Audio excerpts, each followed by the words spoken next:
Ada yang bilang Jokowi merusak negeri ini. Benarkah? Mari kita berhenti sejenak, menarik napas, dan merenungkan klaim itu. Di tengah carut-marut politik, dengan ribuan serangan yang datang dari segala arah, Jokowi tetap berdiri di tempatnya. Mengapa? Karena sejak awal dia sudah tahu risikonya. Dia bukan pemimpin yang datang untuk memuaskan semua orang. Kalau itu tujuannya, dia sudah berhenti sejak hari pertama. Jokowi datang untuk bekerja, dan sayangnya, kerja tidak selalu terlihat indah. Apalagi di negeri yang gemar memuja retorika, tapi alergi pada kenyataan pahit. Ironinya, mereka yang paling keras berteriak bahwa negeri ini rusak adalah mereka yang paling diuntungkan dari sistem yang katanya hancur. Para elit yang dulu mendikte dari singgasana kekuasaan kini berlagak korban. Padahal merekalah yang menciptakan pusaran lumpur yang saat ini menghisap kita semua. Lalu, saat seorang pemimpin mencoba menyeimbangkan kapal yang nyaris tenggelam, mereka memekik, dia perusaknya. Jokowi sudah mewakafkan dirinya. Ini fakta. Dia tahu bahwa apapun yang dia lakukan akan memancing kebencian dari satu sisi dan ekspektasi tak masuk akal dari sisi lainnya. Tapi dia memilih jalan itu. Dia tetap bekerja, seringkali dalam keheningan, di tengah bisingnya narasi yang dipelintir. Bukannya sempurna tentu saja. Siapa yang sempurna? Tapi mari kita jujur. Kesalahan yang dia buat seringkali adalah dampak dari sistem yang memang sudah bobrok jauh sebelum dia datang. Dan yang lebih menarik lagi, mereka yang berteriak paling lantang ingin menyelamatkan negeri dari Jokowi.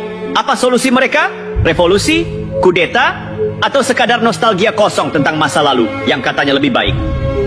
Padahal sejarah mencatat, siapapun yang terlalu terobsesi menghancurkan pemimpin yang sedang bekerja, biasanya malah menghancurkan dirinya sendiri. Jadi sebelum menuding, mari bertanya. Benarkah negeri ini hancur karena Jokowi? Atau justru karena kita terlalu sibuk mencari kambing hitam, lupa bahwa memperbaiki bangsa ini adalah tanggung jawab bersama? Karena pada akhirnya, siapa yang akan kita salahkan saat cermin yang kita pecahkan tak lagi memantulkan apa-apa? Yang lebih menyedihkan, kritik terhadap Jokowi seringkali tidak diarahkan pada kebijakan atau langkah strategis, tapi pada hal-hal dangkal yang lebih menyerang pribadi. Dia lambat, kata mereka.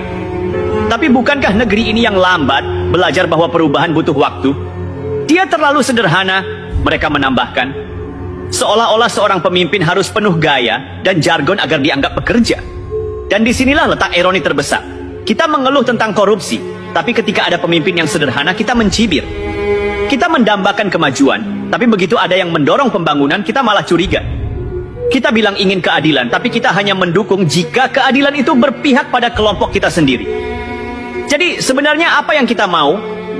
Mari bicara tentang kerusakan yang katanya terjadi. Kerusakan seperti apa?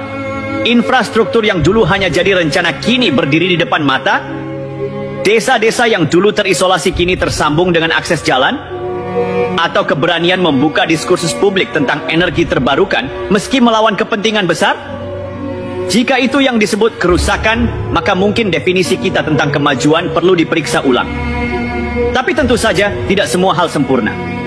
Ada langkah yang terseok-seok, ada janji yang sulit ditepati. Tapi bukankah itu lumrah dalam pemerintahan? Yang tidak lumrah adalah ketika kita lebih sibuk mencatat kegagalan tanpa mengakui keberhasilan. Kita lupa bahwa pemimpin adalah manusia, bukan dewa. Mereka bekerja dalam sistem yang penuh jebakan, di mana setiap langkah maju bisa jadi batu loncatan bagi orang lain untuk menjatuhkan mereka. Mungkin yang perlu kita tanyakan sekarang bukan lagi, apakah Jokowi merusak negeri ini? Tapi apakah kita sebagai rakyat benar-benar siap untuk maju? Karena selama mental kita masih gemar mencari kambing hitam, setiap pemimpin siapapun dia akan selalu dianggap gagal.